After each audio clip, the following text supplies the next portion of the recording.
और डेफिनेटली जिन जिन लोगों का पहला दिन होगा, मैं आप सभी का स्वागत करता हूँ ड्रॉप के एक और नए लेक्चर पे। थोड़ा सा वॉइस मेरा कम हो सकता है क्योंकि मैंने जैसे कहा था सिस्टम का कुछ इशू था, तो उसको फिक्स करते करते माइक की ऐसी तैसी हो गई है। लेकिन आई होप कि वॉइस क्लियर ही होगी। ठीक है। तो आज का टॉपिक क्या है? टॉपिक है CIA ट्रेड। ठीक है। अब ये CIA ट्रेड होता क्या है? इससे पहले हमने थोड़े बहुत ऐसे टॉपिक्स पढ़े थे जो डेफिनेटली एकदम ज़िंदगी में पहली बार पढ़े थे, और टॉपिक का नाम था जैसे cyber kill chain, cyber threats and थोड़ा बहुत इंट्रोडक्शन। मतलब मोटा मोटा हमारे थर्ड लेक्चर है, ना कि फिफ्थ लेक्चर। ये थर्ड लेक्चर है। ठीक है, आप ज़्यादा लेट नहीं हो। आज हम पढ़ेंगे CIA ट्रेड। ओके। टोटल कितना लेक्चर है? थर्ड लेक्चर है दोस्ती वाला। ठीक है, तो ज़्यादा कुछ छोटा नहीं है। और इसके बाद आप risk management and cyber laws, मतलब आज हमें 3 लेसन पढ़ने हैं जो CIA triad, risk management fundamentals और साइबर लॉज। और ये बता दो ना, बहुत ज़्यादा सिंपल है, बहुत ही ज़्यादा सिंपल है। बस आपको इमेजिन करना है और मुझे समझाना है। इमेजिन तो कर सकते हो ना? बस बस बस, इतना इजी टॉपिक है फिर। तो देखो, CIA ट्रेड। सी का मतलब है कॉन्फिडेंशियलिटी, आई का मतलब है इंटीग्रिटी, एंड ए का मतलब है अवेलेबिलिटी। लेकिन फुल फॉर्म तो हम याद कर लेंगे, लर्न रट्टा मार लेंगे, लेकिन इनका मतलब और ये यूज़ कहाँ पे होता है वो पहले समझते हैं। तो इंटरनेट की दुनिया में आप सभी को पता है डेटा काफ़ी एक्सचेंज होता रहता है। कभी मैं आपको दूंगा डेटा, कभी आप मुझे दोगे अपना डेटा। डेफिनेटली कंपनीज के पास भी आपका बहुत सारा डेटा जाता है। ठीक है। मैं आगे बढ़ने से पहले बस एक छोटी सी रिक्वेस्ट करना चाहता हूँ। मैं अपने माइक्स ऑन रखता हूँ। ठीक है, अगर कोई मेरी स्क्रीन अटक जाए तो मुझे एटलीस्ट पिंग कर देना। ठीक है, क्योंकि मुझे नहीं पता मेरा सिस्टम कब इशू क्रिएट करे, दैट्स वाई। लेकिन बीच में कोई कचरा मत करना माइक ऑन करके बैकग्राउंड में। ओके। आई होप तुम कोऑपरेट करोगे। वैसे भी थर्ड लेक्चर जो है, अब तक तुम जानते ही होगे मैं कौन हूँ और तुम कौन हो। हम सब लोग यहाँ पे सीखने आए हैं। तो अब आगे बढ़ते हैं। जब मैंने साइबर सिक्योरिटी स्टार्ट किया था तो मुझे भी हैकिंग सिर्फ एक ऐसा लगता था कि कलर वाली हुडी पहनो, जस्ट लाइक टोपी पहनो, और चलो भाई पासवर्ड चुराने लोगों के घर के। लेकिन एक्चुअल में ऐसा नहीं है। लोगों के पासवर्ड को सिक्योर करने के लिए भी काफ़ी सारे मॉडल्स आते हैं, जिनमें से मॉडल नंबर 1 जो है आपका CIA ट्रेड। ये सिक्योरिटी मॉडल है। मोटा मोटा कहूँ तो कंपनीज में या हर जगह पे इस्तेमाल किया जाना वाला सबसे मोस्ट यूज्ड ट्रैड। ट्रैड इसलिए क्योंकि 3 शब्दों से मिला है। ठीक है। अब सिक्योरिटी की जब बात करते हैं तो डेटाबेस उसमें आए ऐसा तो हो ही नहीं सकता। तो डेटाबेस की ही सिक्योरिटी की हम बात करते हैं कि जो भी डेटा होता है वो किस हाथों में जाना चाहिए, क्या उसमें कोई टेम्परेशन होनी चाहिए, मतलब छेड़छाड़ होनी चाहिए या नहीं होनी चाहिए, और अगर होती है तो कैसे पता चलेगा। एक प्रकार से कहूँ तो तुम्हें गारंटी मिलती है कि CIA ट्रेड अगर कोई भी कंपनी यूज़ करती है, इसका मतलब तुम्हारा डेटा बहुत सिक्योर है और सेफ हाथों में है। यही यही रीज़ अपनी भाषा में चालू हो जाते बैकग्राउंड में, अरे यार प्लीज़। किसका माइक ऑन है? देखो, माइक ऑन करके छोड़ना नहीं है। अगर ऐसा करते हो मैं बाहर निकाल दूंगा। तो आप देखो और मुझे बताना अगर कोई हो, क्योंकि मेरे जब मैं ढूंढने जाता हूँ तो बंदा शांत हो जाता है। ठीक है। वही समझा रहा हूँ, वही समझा रहा हूँ CIA के बारे में। ओके। जब डेटाबेस की बात आती है तो हम ये चाहते हैं कि हमारा डेटा बहुत ज़्यादा सुरक्षित रहे और गलत हाथों में ना जाए, अनऑथराइज एक्सेस ना मिले उसको। तो उसको मेक श्योर करने के लिए कि आपका डेटा सही सलामत है, हम CIA ट्रेड का इस्तेमाल करते हैं। अब सी का फुल फॉर्म है कॉन्फिडेंशियल। मतलब कुछ डेटा ऐसा होता है कि हम उसे सिर्फ ट्रस्टेड, जिन पे भरोसा करते हैं उनके हाथों में दे सकते हैं, जो डायरेक्टली रेफर करता है सी कॉन्फिडेंशियल से। एग्जाम्पल देता हूँ कॉन्फिडेंशियल का। एग्जाम्पल ध्यान से सुनना। अब मान लो तुम हॉस्पिटल में हो, जस्ट डॉक्टर्स वगैरह है वहाँ पे बहुत सारे। अब डेफिनेटली हॉस्पिटल है तो पेशेंट भी हो गए। अब पेशेंट का डेटा जो होता है वो होता है कॉन्फिडेंशियल। आप नहीं चाहोगे कि वो डेटा किसी को शेयर हो करके। हो सकता है ना उसके बारे में उसको बहुत कुछ हो उसके डेटा में। तो ऐसे वक्त जो उसका डेटा होता है वो कौन एक्सेस कर सकता है? वो सिर्फ एक डॉक्टर जो ट्रस्टेड है, जो जिस पे तुम भरोसा करते हो, वो डॉक्टर एक्सेस कर सकता है, या तो नर्स एक्सेस कर सकती हैं। सिर्फ 2 ही लोग एक्सेस कर सकते हैं जो बहुत ज़्यादा भरोसेमंद होते हैं। हाँ, वो मैनेजर वैनेजर का फिर तुम बाद में सीन है वो। ठीक है। जो ज़्यादा ट्रस्टेड है वो डॉक्टर और नर्स है, जो लोग डेटा देख सकते हैं। कोई भी ऐरा गैरा के देख सकते हैं क्या? नहीं देख सकता। तो इसी चीज़ को मेक श्योर करने के लिए कॉन्फिडेंशियलिटी आता है। तो अब एग्जैक्टली कॉन्फिडेंशियलिटी का डिफिनेशन क्या है? तो कॉन्फिडेंशियलिटी का मतलब डेटा सिर्फ और सिर्फ ऑथराइज लोग ही देख सकते हैं, जिन पे तुम भरोसा करते हो, या जो लोग वेरीफाइड है। ठीक है? जैसे तुम्हारे घर के कागजात सिर्फ तुम ही लोग देख सकते हो, लोगों को दिखाते घूमते हो क्या? नहीं घूमते हो। ठीक है? तो यही है ऑन कॉन्फिडेंशियलिटी का मतलब। परफेक्ट। इतना सिंपल, हाँ इतना ही सिंपल है। मैं इसको कंक्लूजन में, एंडिंग में इसका कंक्लूजन दे दूंगा हर बार की तरह। ठीक है? छोटे शब्दों में, एक लास्ट टाइम, सिर्फ ऑथराइज लोग ही डेटा को एक्सेस कर सकते हैं। इसका मतलब कॉन्फिडेंशियलिटी एकदम छुपी हुई किताब की तरह। फिर इंटीग्रिटी क्या होता है? मान लो कि तुम बैंक में पैसे भर के रखे हो, मतलब तुम्हारे पास बहुत सारा पैसा है, बहुत सारा। ठीक है? लेकिन क्या होता है कि पेमेंट के दौरान जो बैंक है वो पेमेंट को समझने के लिए कि कौन सा पैसा कहाँ पे गया है करके, उसके लिए ट्रांजैक्शन आईडी का इस्तेमाल करती है। ठीक है? कि भाई आईडी है, इस बंदे ने ट्रांसफ़र करा है। लेकिन ये कंफर्म करती है कि कितने पैसे गए। जैसे कि मैंने 500 रुपये भेजे, तो 500 रुपये ही गए क्या, या 501 रुपये गए, या 499 रुपये गए, कैसे गए, वो सब कुछ कंफर्म करने के लिए ये बैकग्राउंड में, बैकएंड में यूज़ होता है चेक सम मेथड्स। ऐसे बहुत सारे मेथड्स होते हैं जो चेक किया जाता है कि जो डेटा है वो सही सलामत पहुंचा है कि नहीं पहुंचा, क्या उसमें कोई छेड़छाड़ हुई है कि नहीं हुई है। ठीक है? होता है ना कि कभी कभी तुम पैसे पे करो तो पैसे बराबर ट्रांसफ़र होते हैं। कभी ऐसा हुआ है कि तुम पैसे 500 रुपये भेज रहे हो, सामने वाले को 5,000 पहुंच जाए? ऐसा नहीं हुआ है ना। क्यों नहीं हुआ है? क्योंकि इंटीग्रिटी यही कहता है। इंटीग्रिटी का मतलब है कि जो डेटा जिस भी फॉर्मेट में हो वो वैसा का वैसा ही रहना चाहिए, भले ही मैं उसमें जैसे भी मैं उसको भेजूँ। उसका सिंपल सा यही मतलब है, जैसा का वैसा रहना चाहिए डेटा। ठीक है? एंड देन अवेलेबिलिटी का मतलब क्या होता है? जैसे आप बैंक में पैसे ट्रांसफ़र करते हो, उतने में तुम्हें लिखा हुआ आता है कि सर्वर डाउन। हाँ, सर्वर डाउन, आप पेमेंट नहीं कर सकते हैं। तो ये बहुत अजीब होता है। तो बैंक वाले क्या करते हैं, कुछ दूसरा तरीका अपनाते हैं कि भाई कुछ भी हो जाए लेकिन सर्वर डाउन नहीं होना चाहिए। अगर सर्वर डाउन होगा तो क्लाइंट हमारे बैंक का इस्तेमाल नहीं करेंगे। तो इसीलिए अवेलेबिलिटी कहता है कि जब भी मैं डेटा या सर्वर को एक्सेस करूं तो मुझे वो एक्सेस होना चाहिए, मुझे रिजेक्ट नहीं करना चाहिए। काफ़ी रिजेक्शन हमने झेल ली कॉलेज के ज़माने में, लेकिन अभी मुझे रिजेक्ट नहीं करना चाहिए। जब भी मैं डेटा को एक्सेस करूं तभी तभी मुझे एक्सेस होना भी चाहिए। ये है अवेलेबिलिटी का मतलब। सिंपल 3 शब्दों में पूरा कंसेप्ट है। एक, जिसमें तुम ट्रस्टेड यानी भरोसेमंद व्यक्ति को डेटा देते हो। तुम अपना नंबर भरोसेमंद व्यक्ति को ही दोगे ना, किसी को भी दोगे क्या? नहीं दोगे। वही होता है कॉन्फिडेंशियल। इंटीग्रिटी, तुमने अपने छोटे भाई को 100 रुपए की नोट दी और बोला, दस दस देखो, तुमने अपने छोटे भाई को 10-10 रुपए की 10 नोटें पकड़ा दी, इसका मतलब 100 रुपये हो गए। मतलब 100 रुपए की चिल्लर तुमने उसके हाथों में दे दिया। अब बोला कि ध्यान से अपने पापा को ले उनके पास पहुंचा दो, अपने पापा के पास पहुंचा दो।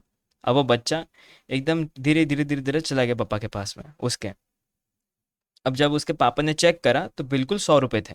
लेकिन अगर उसमें से 10 रुपये भी गायब हो जाते तो वो हमें बताते कि तुमने तो 90 रुपये भेजे, है ना। तो ये चेक कौन करता है? ये चेक कौन करता है कि यहाँ से जो हमने भेजा और वहाँ पर जो है वो एग्जैक्टली कैसा है।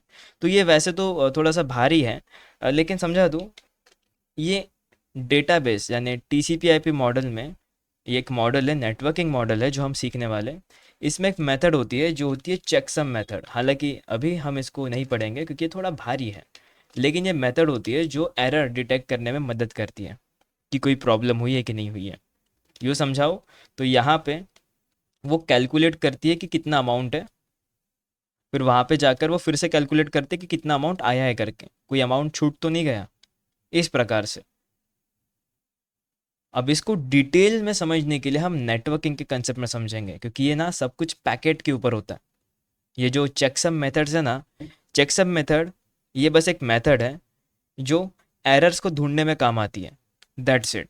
ये सब कुछ नेटवर्किंग का पार्ट है। अगर मैं इतने डीप में जाऊंगा तो अभी तुम चकरा जाओगे, लेकिन मैंने हल्का फुल्का आइडिया दे दिया।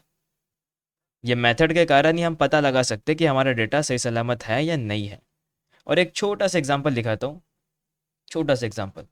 अच्छा, कि मान लो तुम पैसे नहीं भेज रहे हो, तुमने पैसे नहीं भेजा, लेकिन ये जो मॉडल है ये सिर्फ बैंक के ऊपर काम नहीं करता। ये हर वो सेक्टर में काम करता है जहाँ पे डेटा होता है। जैसे बैंक का डेटा तो होता ही है, कंपनी का भी होता है। कंपनी का डेटा बेस होता है, डेटा बेस जहाँ पे बहुत सारे लोगों का डेटा होता है। तो वो लोग इस चीज़ को कंफर्म करने के लिए, या सब हमारा जो डेटा है सही सलामत जैसा का वैसे ही है क्या, चेक करने के लिए कुछ इंटीग्रिटीज़ के मेथड इस्तेमाल करते हैं। जैसे हैश में उसे कन्वर्ट करके रखते हैं। अब ये हैश क्या है सर? तो हैश एक अजीब सी लैंग्वेज है, एक फॉर्मेट है। जैसे तुम इसे पढ़ सकते हो, लेकिन तुम इसे नहीं पढ़ सकते। हाँ, दोनों सेम ही है। बिल्कुल, ये दोनों सेम ही है, लेकिन तुम इसे नहीं पढ़ सकते। अब सर मजाक कर रहे हैं क्या? नहीं, चलो तो मैं दिखाता हूँ। इसका एक प्रैक्टिकल दिखाता हूँ। इसका एक छोटा सा प्रैक्टिकल दिखाता हूँ, आ जाओ। मैं यहाँ पे सर्च करता हूँ। ठीक है, तुम प्रैक्टिकल देखो एटलीस्ट। मैं अपना नाम लिखता हूँ यहाँ पे, और जैसे मैं अपना नाम लिखता हूँ, यहाँ पे कुछ वैल्यू बन जाएगी, उसे मैं कॉपी कर लेता हूँ। ठीक है, ये रही मेरी वैल्यू, और मैंने इसको करा पेस्ट। ठीक है, मैंने पेस्ट करा। ठीक है, ये मेरा नाम, और ये मेरी hash value. Hash value. Okay. मैंने इस फॉर्मेट में चेंज करके रख दिया भाई। हैश वैल्यू मतलब ऐसा फॉर्मेट जिसे आप पढ़ नहीं सकते, लेकिन ये इंटीग्रिटी के लिए ज़्यादातर इस्तेमाल किया जाता है। इस केस में देखो, अब मेरा नाम देखो पृथ्वी, जिसमें आई कैपिटल नहीं स्मॉल है, स्मॉल आई है। लेकिन अगर मैं कैपिटल कर दूं, मान लो मैंने इसमें छेड़छाड़ कर दिया, अपने नाम में मैंने छेड़छाड़ कर दिया, और पृथ्वी के जगह मैंने पृथ्वी लिख दिया। ऐसा मैंने बस यू का आई कर दिया, जहाँ पे यू था वहाँ पे आई कर दिया। लेकिन बस इतना सा चेंज करने से ही मेरा जो डेटा है वो चेंज हो जाएगा कुछ इस फॉर्मेट में।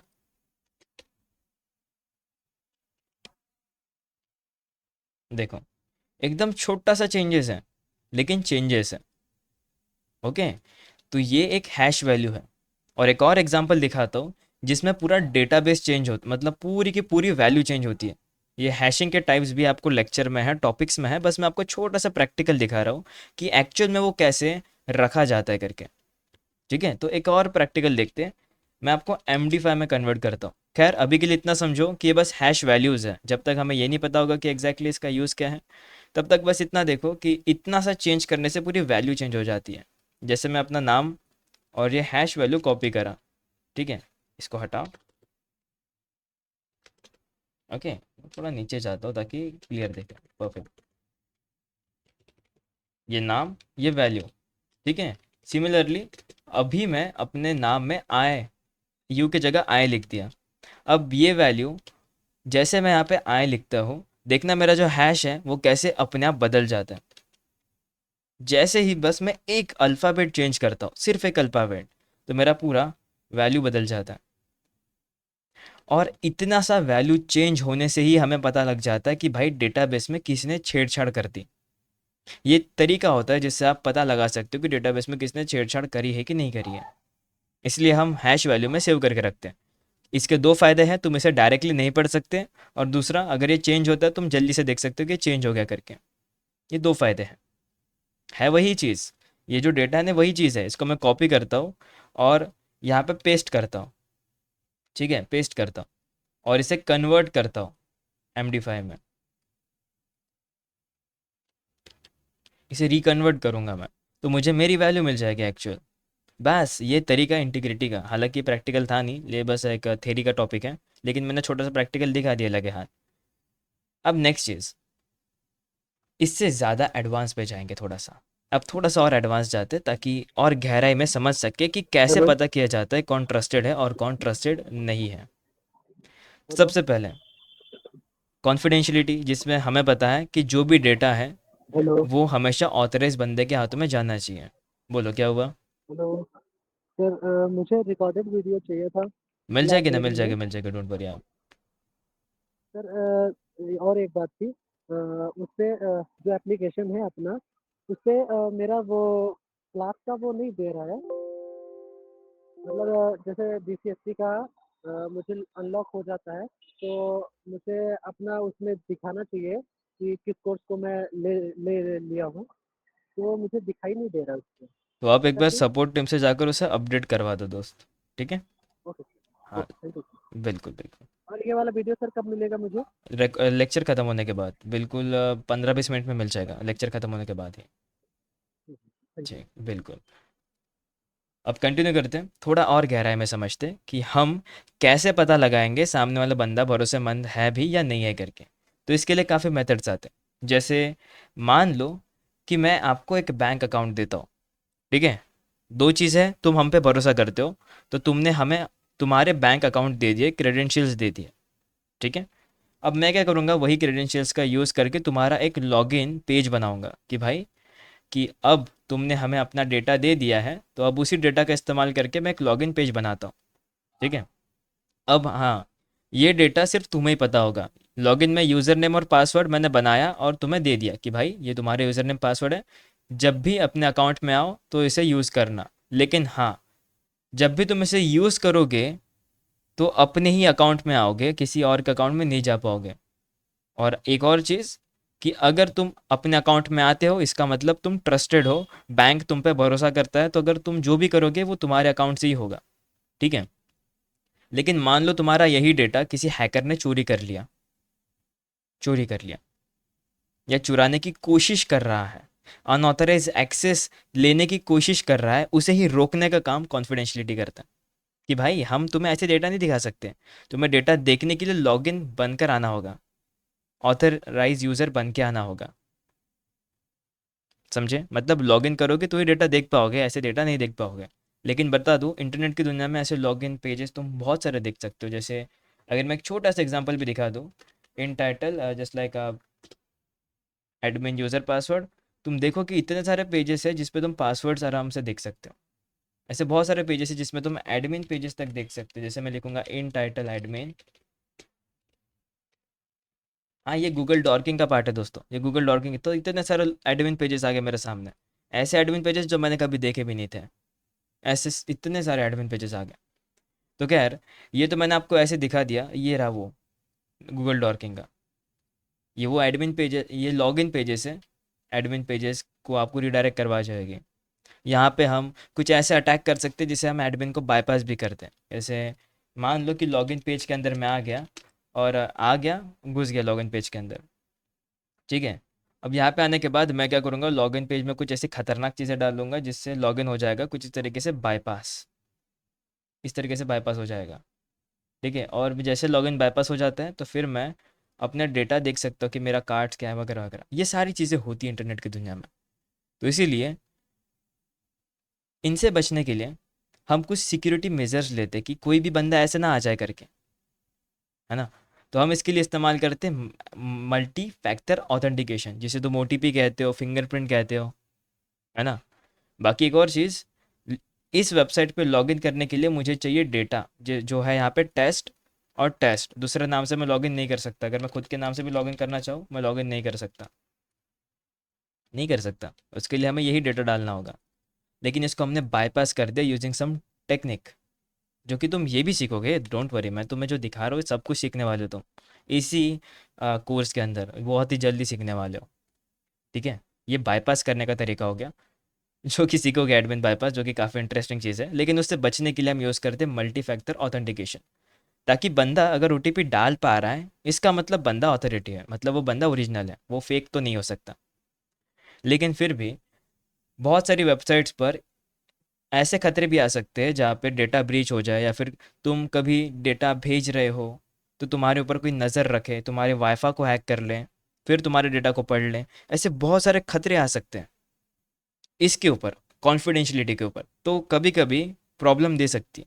लेकिन वो मेन चीज़ नहीं है। मेन चीज़ ये है कि कंपनी हमें ये बताती है कि हम तुम्हारे डेटा एकदम हमारे सिक्योर बंदे को ही देंगे, जैसे जो हमारा मैनेजर है उसको ही दिखाएंगे, उसके अलावा और किसी को नहीं दिखाएंगे। बस ये हमें इंश्योर करके देती है। फिर इंटीग्रिटी में यही इस चीज़ का थोड़ा सा चेंजेस। जैसे मान लो रिजल्ट आ गया, लेकिन रिजल्ट में किसी ने अपने रिजल्ट को चेंज कर दिया, अल्टर कर दिया, छेड़छाड़ कर दिया, बदल दिया। इसे इंटीग्रिटी का पार्ट नहीं बोला जाएगा। इंटीग्रिटी ये बोलती है कि जब भी आप डेटा को सेव करो या जिस भी फॉर्मेट में आपने सेव करा है, वो हमेशा जैसा का वैसा ही रहेगा, जब तक कोई ऑथोरिटी बंदा, जब तक कोई ट्रस्टेड बंदा आकर उसे बदल नहीं देता। कोई भी हैकर उसे बदलना नहीं चाहिए। बदलना सिर्फ वही चाहिए जब तक वो एडमिन ना हो या ऑथोरिटी बंदा ना हो। ये है इंटीग्रिटी। ये शब्द थोड़ा सा भारी है, लेकिन मोटा मोटा इसका यही मतलब है कि तुम्हारा डेटा जैसा का वैसा रहना चाहिए, कुछ भी हो जाए। पेमेंट 500 का कर रहे हो तो 500 ही जाने चाहिए, कुछ भी हो जाए। अगर नहीं जाते तो तुम सामने वाली कंपनी पर भरोसा नहीं दिखाओगे या बैंक पर भरोसा नहीं दिखाओगे। और वो इंश्योर करने के लिए हमने छोटा सा एक प्रैक्टिकल देख लिया कि अगर मैं यहाँ पे 500 रुपये लिखता हूँ और 500 की जगह 500, हाँ 550 चले जाएंगे तो क्या होगा, ये भी ट्राई करते हैं। अगर मैं 500 लिखता हूँ और 550 जाएंगे तो कैसे दिखेगा, तो दिखे, ट्राई करते हैं। 500, तो 500 का 500 दिखेगा यहाँ पे, ठीक है, ये रहा, चेंज कर दिया, कॉपी, ये रही वैल्यू। और अगर मैं 550 गलती से भेज दूंगा तो क्या होगा, या अगर गलती से चले जाएंगे तो क्या होगा। तो देखो, तुम देख पा रहे हो कि भाई डेटा में किसने तो छेड़छाड़ कर दी है। पैसे सीधे से नहीं गए हैं, पैसा कम या ज़्यादा हुआ है, क्या हुआ वो नहीं पता, लेकिन कम ज़्यादा हुआ है। ठीक है। अब इसको क्रैक करने के लिए मैं जस्ट गूगल पे ही सर्च करूँगा MD5 क्रैकर। हालांकि ये हैश क्रैकिंग में तुम सीखोगे जब मैं तुम्हें पासवर्ड क्रैकिंग सिखाऊंगा, तब ये तुम्हें सिखाऊंगा। लेकिन फिलहाल के लिए अब इतना सब कुछ आ गए हैं तो थोड़ा और दिखा देता हूँ मस्त मसाले तरीके से, क्या पता तुम्हें मज़ा आ जाए, है ना। तो एक बड़ी ऐसी वेबसाइट है hashish.com करके। ओके, यहाँ पे हम क्रैक क्रुक कर सकते चीज़ों को काफ़ी हद तक के। बहुत सारी ऐसी वेबसाइट्स है जिस पे तुम ऐसे क्रैक्स कर सकते हो। मैं बस एक रैंडम सा वेबसाइट ले रहा हूँ ताकि तुम्हें एक छोटा सा लेवल पे दिखा पाऊँ कि कैसे क्रैक किया जा सकता है तुम्हारे डेटा को। लेकिन ये सभी डेटा पर एक्सेसिबल नहीं होता, कुछ कुछ डेटा में हो जाता है जल्दी। जैसे इस केस में देख पा रहे हो, इस केस में देख पा रहे हो, ये हमारी हैश वैल्यू थी, ये हमारी ओरिजिनल वैल्यू जो अभी हमने फाइंड आउट करी, ये मतलब यही डेटा है ना, वही डेटा। इसका मतलब भाई पैसे चेंज हुआ है, 550 रुपये गए ना कि 500 रुपये गए। डेटा में चेंजेस हुआ है, ऐसे हम क्रैक कर सकते हैं। डेफिनेटली क्रैकिंग में सीखेंगे दोस्तों, फिलहाल तो टाइम है उस चीज़ को। ठीक है, हाँ ये सब कुछ सीखने वाले हो। और हो सके तो एंड्रॉयड हैकिंग भी हम देखेंगे। ये तुम्हें जो कोडिंग वोडिंग वाला सीन दिख रहा है ना, हाँ उसके लिए प्रिपरेशन चालू है। काफ़ी बहुत कुछ करना पड़ रहा है उसके लिए, ठीक है। खैर अब उतना टेंशन मत लो तुम टेंशन लोगे तो फिर मुझे टेंशन आएगा। अच्छा आगे बढ़ते आगे बढ़ते। अच्छा, इस इंटीग्रिटी के ऊपर कौन से खतरे आ सकते हैं, क्योंकि इसको सिक्योर करने के लिए हमें पता चल गया कि कौन से एल्गोरिदम्स यूज़ करते हैं। जैसे SHA-256 हैशिंग एल्गोरिदम इस्तेमाल करते हैं, सिग्नेचर्स इस्तेमाल करते हैं, सर्टिफिकेट्स इस्तेमाल करते हैं, डेटाबेस के चेकसम मेथड, एरर चेक करते हैं। ये सारे वेरिफिकेशंस के मेथड्स हैं। हर बार आपके डेटा को वेरीफाई किया जाएगा ताकि आपका डेटा सही सलामत है या नहीं कंफर्म करने के लिए। लेकिन इसके ऊपर खतरे पता है कौन से आ सकते हैं। क्या पता आपके हाथों से गलती से सिस्टम पर वायरस चला जाए, तो वायरस का तो काम है ना सिस्टम को करप्ट करना, तो प्रॉब्लम दे सकता है। क्या पता गलती से आपके हाथों से रैंसमवेयर चला जाए, तो रैंसमवेयर का काम है पूरे फाइल को इंक्रिप्ट करना, मतलब लॉक लगा देना और चाबी खो देना। चाबी किसी और के पास रहेगी, जिसे तुम हैकर बुलाते हो। तो ऐसे कुछ गलतियां हो सकती है जिससे तुम्हारा सिस्टम करप्ट हो जाए। तो इस केस में जो तुम्हारा डेटा है डिलीट हो जाएगा या करप्ट हो जाएगा, तो इंटीग्रिटी का सवाल ही पैदा नहीं होता। जब तुम्हारा डेटा ही नहीं बचेगा तो इंटीग्रिटी किसको करोगे। तो ऐसा भी प्रॉब्लम हो सकता है।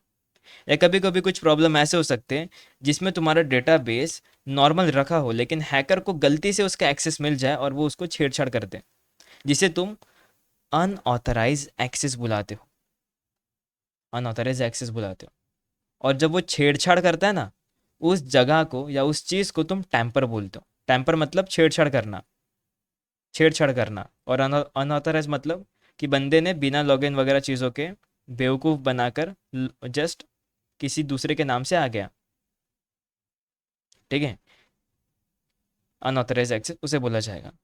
कोई वेरिफिकेशन नहीं है ये, इस पे तुम भरोसा भी नहीं करोगे। अनऑथराइज इसलिए बोला जाता है, ऑथराइज जिस पे तुम भरोसा करते हो। बस ये चीज़ थी इसमें, इतना ही था इसमें। अब कुछ इंपॉर्टेंस वगैरह जान लेते हैं। अच्छा, अवेलेबिलिटी रह गया, ओके ओके। अब अवेलेबिलिटी का मतलब है कि तुम्हारा डेटा हमेशा सही सलामत रहना तो चाहिए, लेकिन मुझे भी एक्सेस होना चाहिए। समझाता हूँ। मान लो तुम अभी हाल फिलहाल में जो ग्रेट इंडियन सेल हुई थी और वो बिग बिलियन डेज हुआ था, कभी ये देखा था कि तुम्हारा बीच का अकाउंट उड़ गया? मतलब तुम मोबाइल सिलेक्ट करने जा रहे हो और ऊपर से पता चलता है कि अमेजोन का सर्वर डाउन हो गया, फ्लिपकार्ट का सर्वर डाउन हो गया। ऐसा हुआ है कभी? नहीं हुआ है। क्यों नहीं हुआ है? क्योंकि वो लोग भी सीआई मॉडल का इस्तेमाल करते हैं। और अवेलेबिलिटी का मतलब ये होता है कि मैं जहाँ पे भी रहूँ, कैसे भी जगह पे रहूँ, मुझे हमेशा डेटा एक्सेस रहना चाहिए, कुछ भी हो जाए। ठीक है? अब डेटा तो एक्सेस रहेगा, लेकिन उस पे कौन से खतरे आ सकते हैं जिससे वो एक्सेस ना भी रहे? तो कुछ ऐसे होते हैं अटैक्स जिसे तुम टॉस और डीडोस अटैक्स बुलाते हो। याद है हमने इसका प्रैक्टिकल करा था शायद? करा था ना हमने प्रैक्टिकल? नहीं, शायद प्रैक्टिकल नहीं, थ्योरी समझा होगा। तो एक ऐसा अटैक जिससे सामने वाला सिस्टम, उसके ऊपर तुम ऐसा अटैक करते हो ताकि उस वो डाउन हो जाए, क्रैश हो जाए। इसे तुम डिनायल ऑफ सर्विस कहते हो। जैसे कोई वेबसाइट चल रही है, तुम उस वेबसाइट के ऊपर अटैक करते हो।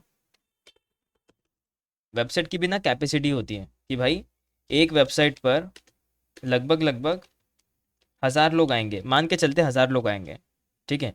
तुम क्या करते हो? तुम जानबूझकर उसी वेबसाइट पर 10,000 लोग भेजते हो, जिसके कारण वेबसाइट हो जाती है ओवरलोड, और फिर वो हो जाती है क्रैश। ठीक है? वो नहीं झेल पाती इन सभी लोगों को। इसे तुम अटैक कहते हो, और ऐसे वक्त सर्वर डाउन हो जाता है, फिर सर्वर तुम्हें एक्सेस नहीं रहता। तो इसको सुधारने के लिए सर्वर ना लोड बैलेंसिंग का इस्तेमाल करती है, मतलब अपना जो भी प्रेशर है आजू बाजू छोटे छोटे सर्वर में दे देती है। उनके पास बैकअप छोटे छोटे सर्वर होते हैं कि अगर बहुत ज़्यादा लोड हो रहा है सिस्टम पे, तो वो छोटे छोटे सर्वर पर रिडायरेक्ट करवाती है। तुम्हें पता भी नहीं चलेगा, लेकिन ये सब कुछ बैकग्राउंड में बैकएंड में वर्क करता है। हमें नहीं पता चलता कि कौन से सर्वर पे है करके। तो ये लोड बैलेंसिंग का इस्तेमाल करते हैं ताकि इन चीज़ों से बचा जा सके, क्रैश वैश से बचा जा सके।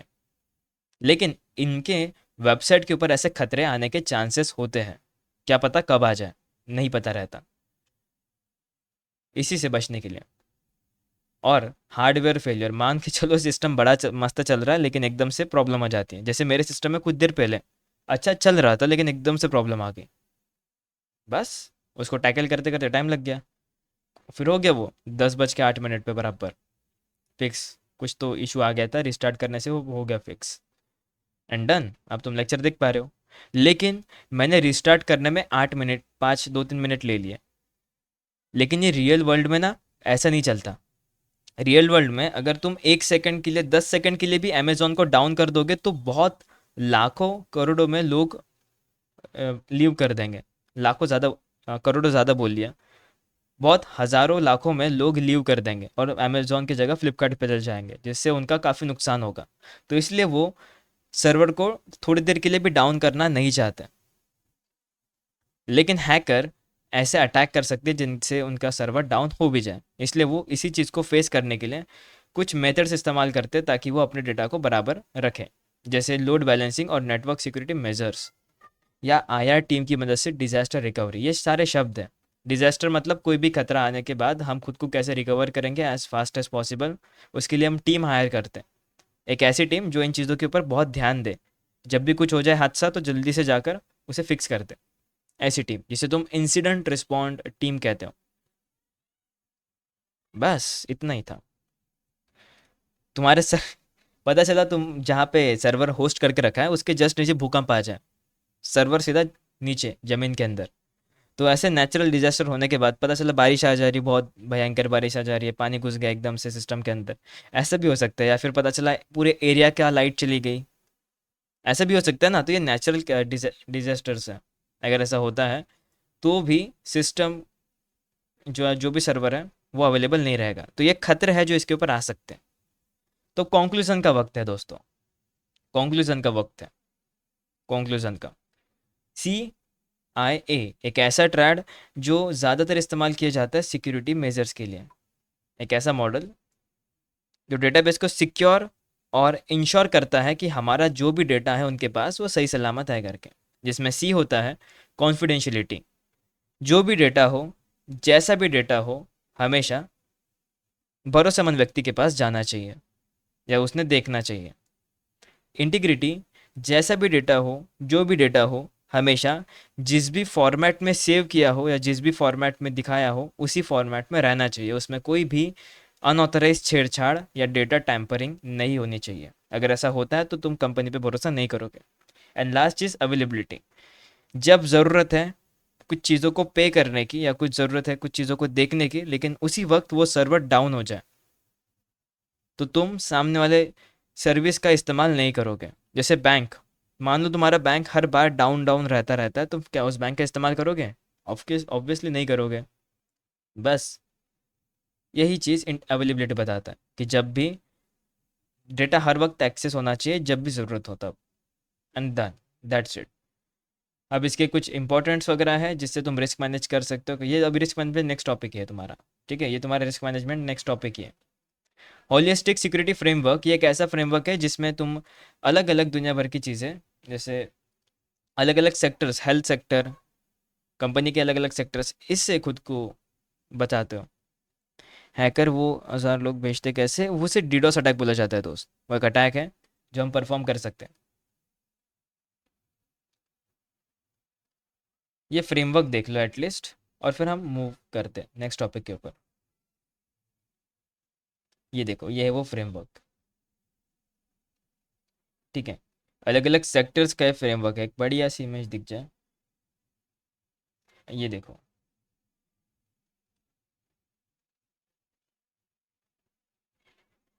हम्म जैसे economic development, sustainable health system, in home clean, ये अलग चीज़ आ गई। ये अलग मॉडल है।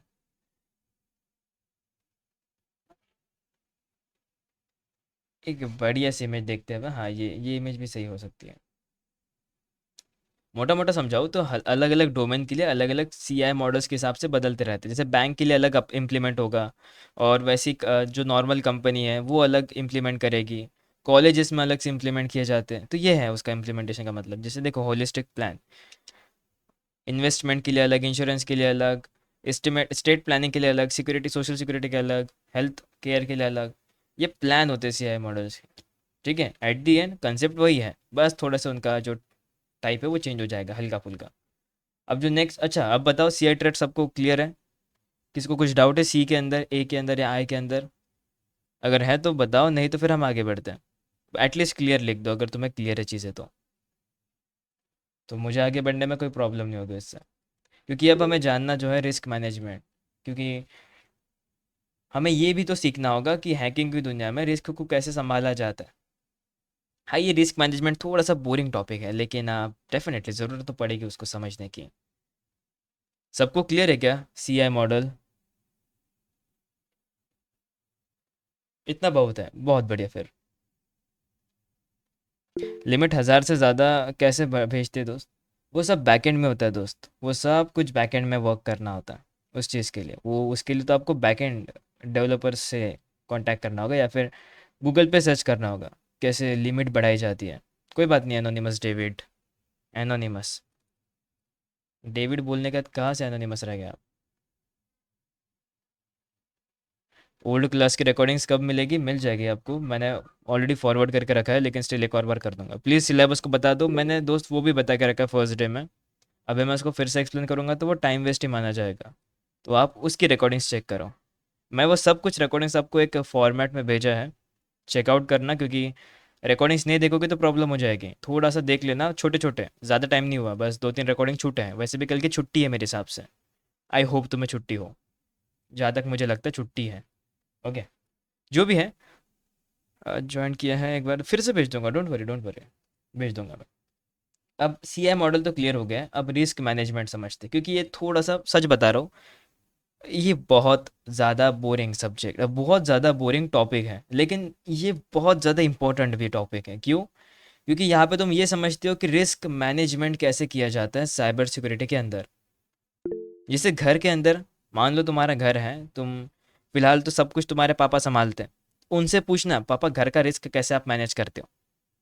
रिस्क रिस्क, ठीक है, जो खतरे होते हैं, चांसेस होते हैं, उसे रिस्क बोला जाता है। ठीक है। अब देखो, कंपनी की असली सिक्योरिटी या ये जो जो पूरा गेम है, सिक्योरिटी का गेम है, ये सब कुछ डिफेंसिव साइड से ज़्यादातर माना जाता है। मतलब तुम उसे सिक्योर करोगे तो तुम्हें अच्छा खासा नॉलेज और पैसा मिलेगा, लेकिन साथ ही साथ में हमें टेस्टर की भी ज़रूरत होती है।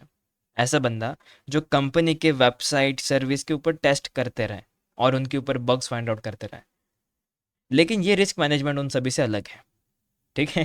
तो ये लॉजिक मत भिड़ाना है इसका। अभी तो रिस्क मैनेजमेंट पढ़ते हैं। रिस्क मैनेजमेंट जिसका मतलब होता है identify plus analyse plus control and साथ साथ में मॉनिटर करना, इसको तुम बोलते हो रिस्क मैनेजमेंट। ओके। हाँ, ये मन से बनाया, अभी अभी बनाया, जस्ट 2 मिनट पहले याद है, ऐसे बना सकते करके।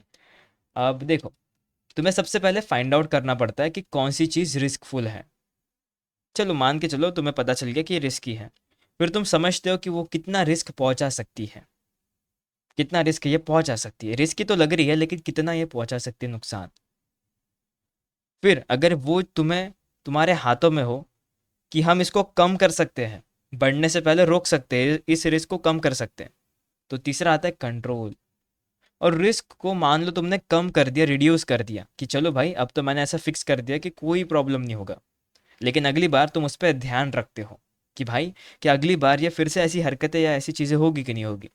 इसे बोला जाता है मॉनिटरिंग। तो रिस्क मैनेजमेंट जिसमें आइडेंटिफाई, एनालाइज, कंट्रोल, मॉनिटरिंग, तुम थ्रेट्स से अपने डिजिटल एसेट्स को बचाते हो।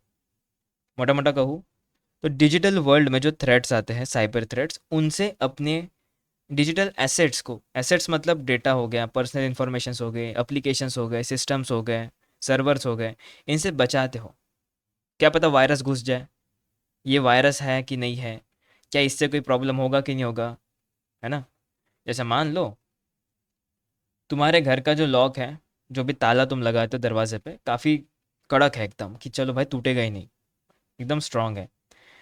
लेकिन प्रॉब्लम ये है कि खिड़की खुली रह जाती है, तो घर पे चोरी तो होगी ना अगर खिड़की खुली रहेगी तो हाँ, ये एक वल्नरेबिलिटी है कि अगर तुम्हारे घर की खिड़की खुली है मतलब वो तुम्हारे घर की वीकनेस है, वो एक पॉइंट है जहाँ पे वीकनेस है, तो चोर आएगा, घुस जाएगा, और ये रिस्क तुम्हें बाद में पता चलेगा। अगर तुम पहले से देखोगे ध्यान से तो भाई घर तो पूरा सेफ है, लेकिन एक छोटा सा रिस्क है कि एक मैंने खिड़की खुली छोड़ दी, क्या पता चोर वहां से आए या ना आए। ये बस तुम अंदाज लगा रहे हो, चांस सोच रहे हो कि आ भी सकता है, नहीं भी आ सकता, लेकिन ये रिस्की तो है। ठीक है। अगर तुम्हें लगता है कि तुम्हारे आजू बाजू घर के आसपास पहले चोरी हुई है करके, तो फिर तुम झटपट से जाते हो अपना काम छोड़कर पहले वो खिड़की बंद करके आते हो। तुम्हारे हाथों में है रिस्क को मैनेज करना, इसलिए ये कंसेप्ट भी आता है। आप थोड़ा इसको गहराई से समझते हैं। ओके। डेफिनेटली बोरिंग है थोड़ा सा, लेकिन अब मज़ा आएगा, देखते हैं कैसा है इसमें तो। बोरिंग बोल दिया तो बोरिंग भी मत समझना एग्जैक्टली, ठीक है थोड़ा अच्छा खासा टॉपिक है, मस्त। हाँ, साइबर सिक्योरिटी में रिस्क मैनेजमेंट का मतलब है अटैक होने से पहले सोचना और उस पर एक्शन लेना। ठीक है। अब इसमें कुछ की कंसेप्ट भी होते हैं, मतलब रिस्क मैनेजमेंट में जो ज़्यादातर तुम सुनने वाले हो। जैसे पहला रिस्क, रिस्क मतलब चांस ऑफ प्रॉब्लम, कितने चांसेस है प्रॉब्लम होने के।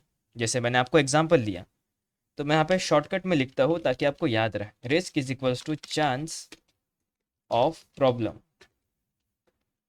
या प्रॉब्लम ना कि पोर बोल, इट्स प्रॉब्लम, कितने चांसेस है प्रॉब्लम आने के।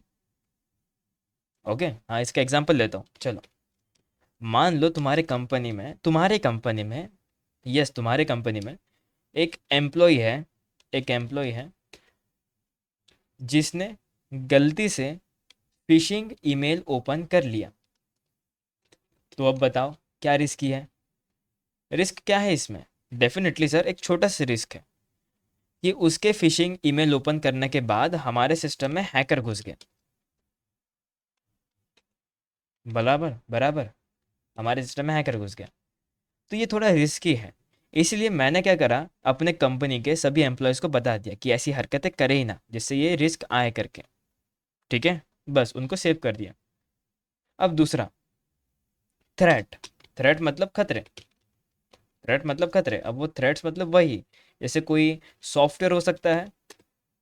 ठीक है, सॉफ्टवेयर मतलब वही मलेशियस सॉफ्टवेयर, मालवेयर जिसे तुम बोलते हो, या फिर कोई हैकर हो सकता है जो तुम्हारे सिस्टम में घुस जाए। ठीक है, ये थ्रेट्स है, ये खतरे हैं जो सिस्टम पर आते हैं, मालवेयर या तो हैकर। ओके, फिर आता है आपका क्या आता है, वल्नरेबिलिटी, यानी सिस्टम की वीकनेस। शॉर्ट फॉर्म में वल्नरेबिलिटी, जो भी इसकी स्पेलिंग है। ठीक है, हाँ ये स्पेलिंग मिस्टेक्स होती रहती है, मुझसे तो काफ़ी होती है spelling mistake. Vulnerability, ability, nice. तो इसका मतलब होता है वीकनेस। ओके, अब ये वीकनेस सिस्टम की भी हो सकती है, या तो कोई सॉफ्टवेयर की भी हो सकती है, या इंसान की भी हो सकती है। इंसान की कमज़ोरी पता है ना क्या है? मान लो एक बंदा बहुत रिजेक्ट होके आया है, तो फिर तुम उसको एक दिलासा देते हो, एक फेक अकाउंट बनाते हो एंजल प्रिया के नाम से, फिर उसको दिलासा देते हो। फिर दिलासा देते देते तुम उसकी कमज़ोरी का फ़ायदा उठाकर खुद का रिचार्ज करवा लेते हो।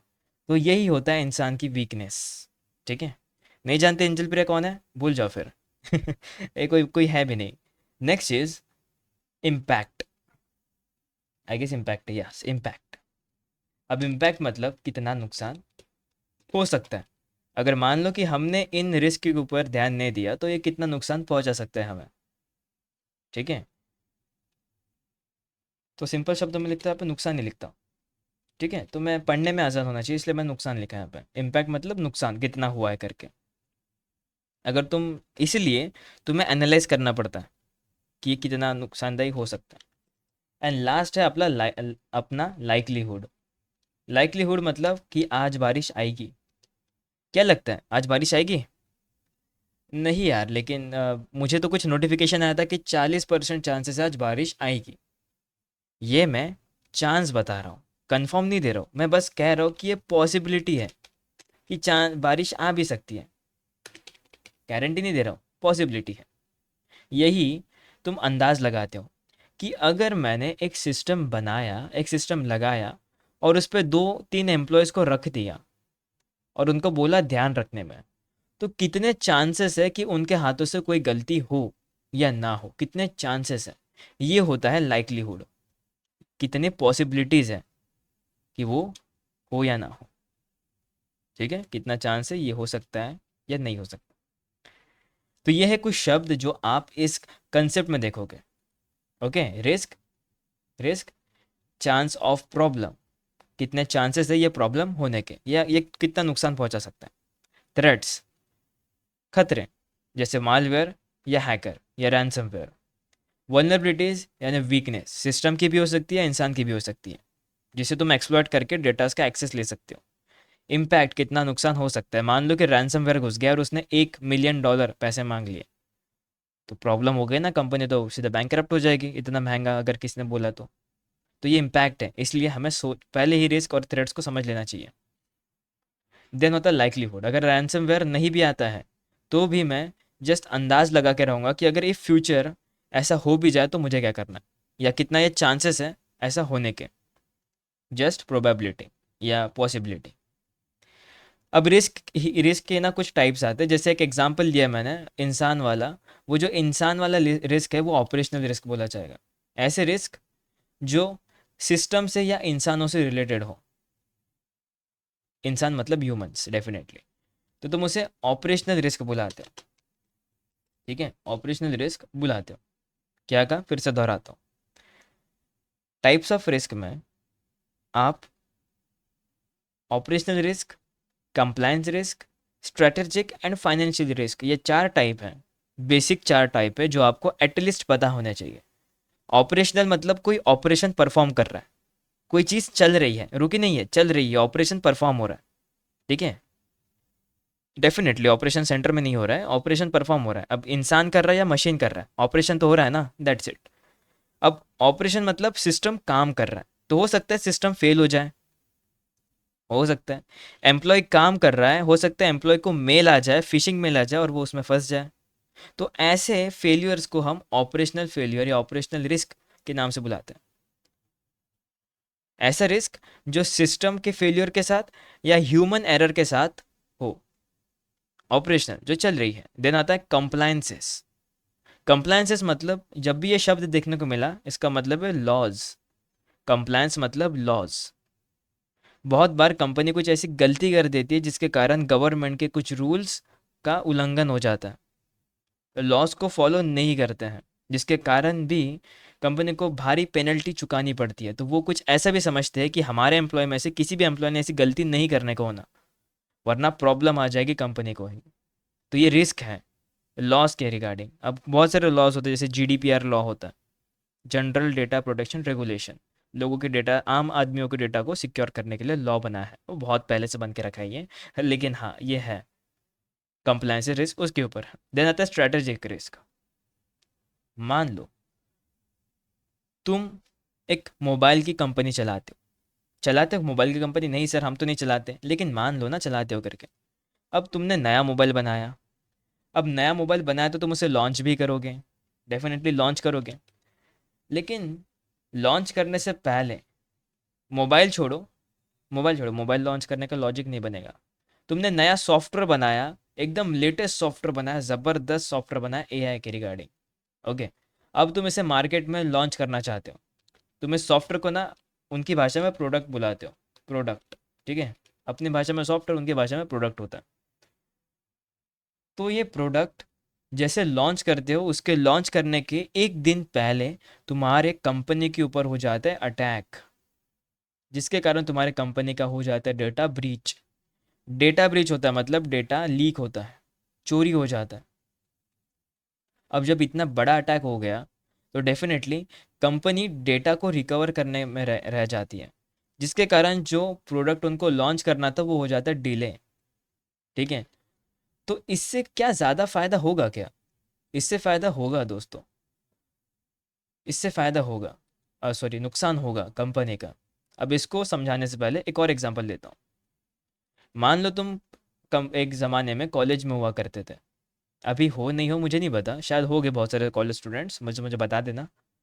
लेकिन तुम जब कॉलेज के लिए पेपर्स के लिए पढ़ाई करते हो, तुम्हारे पास दिन के जस्ट 3 महीने रहते हैं, 3 महीने, ठीक है। मान के चलो 3 महीने रहते हैं, तुम्हारे एग्जाम्स आने वाली है। लेकिन अचानक से तुम्हारा हो जाता है छोटा सा एक्सीडेंट, जिसके कारण तुम्हारा पैर थोड़ा सा फ्रैक्चर टाइप हो जाता है। हाथ भी फ्रैक्चर का टाइप हो जाता है, मतलब ना तुम लिख सकते हो ना पढ़ सकते हो, तुम्हें बस बेड रेस्ट करना है फॉर फ्यू डेज और मंथ। डेज कहता हूँ, ज़्यादा तुम सोच में पड़ जाओगे, इसलिए डेज करता हूँ कि मान लो 10-15 दिन तुम्हें बेड पे सोना पड़ा, रात को नहीं, सुबह भी, ठीक है, पड़े हुए वहाँ पे। हाँ, जब ऐसे पड़े हुए रहोगे तो घर वाले नहीं डांटेंगे, तुम्हें बिल्कुल नहीं डांटेंगे, फिर मोबाइल चलाओ, कुछ भी चलाओ। लेकिन उसके कारण तुम्हारे पढ़ाई में डिले हो गया, जो तुम्हें पहले कवर करना था, जो तुम्हारा स्ट्रैटेजी था, जो तुम्हारा सिलेबस था, जो तुमने प्लान करा था कि मैं ऐसा ऐसा करूँगा, वो इस छोटे से एक्सीडेंट के कारण डिले हो जाता है। तो जो तुम्हारा स्ट्रैटेजी था कि भाई ये मेरा गोल है जो मुझे अचीव करना है, वो डिले हो जाता है, लेट हो जाता है, या तो फेल हो जाता है। ये होता है स्ट्रैटेजिक रिस्क के अंदर। जब कंपनी कुछ प्रोडक्ट लॉन्च करना चाहती है और उससे पहले उसका डेटा ब्रीच हो जाए, तो वो कंपनी उस प्रोडक्ट को डिले कर देती है कि भाई थोड़ी देर में करेंगे, फिलहाल हमारी कंपनी जस्ट उसे ताज़ा ताज़ा घाव मिला है तो वो उससे उभर रही है। ज़्यादा हिंदी हो गई। तो उसका डेटा ब्रीच हुआ है तो वो बस उसे रिकवर कर रही है समहाउ। हाँ, इतना ही कहना था। स्ट्रैटेजिक रिस्क जिसमें तुम अपने और जो जितने भी ऑब्जेक्टिव, जितने भी गोल्स है, उससे इफेक्ट हो जाते हो, ठीक है। कॉलेज में हो क्या वैसे बहुत लोग? अरे वाह, बढ़िया बढ़िया है। तो बहुत कुछ है तुम्हारे हाथों में अभी भी सीखने के लिए। अब फाइनेंशियल रिस्क, ऐसी चीज़ है जिससे डायरेक्टली पैसों का नुकसान हो जाए, इसे फाइनेंशियल रिस्क बोला जाता है। मान लो कंपनी इस सोच में है कि हमारे एम्प्लॉयज़ तो बहुत होशियार है, कि हाँ एकदम टॉप लेवल के एम्प्लॉयज़ हमने हायर करके रखे, लेकिन उन्हें नहीं पता कि कंपनी की बंदे की एक छोटी सी गलती, जिसके कारण कंपनी के डेटाबेस के अंदर चले जाएगा रैंसमवेयर।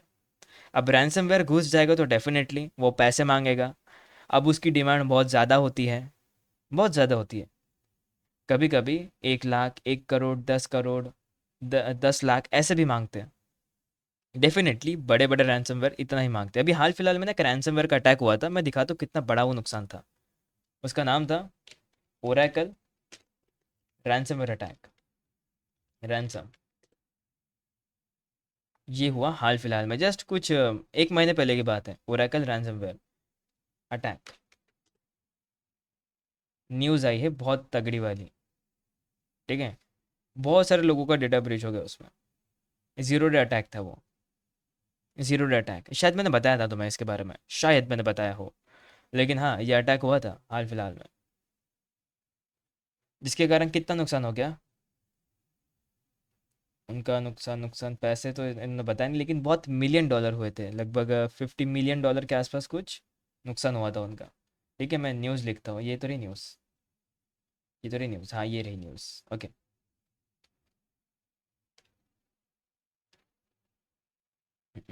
पैसे तो लिखे नहीं है यहाँ पे,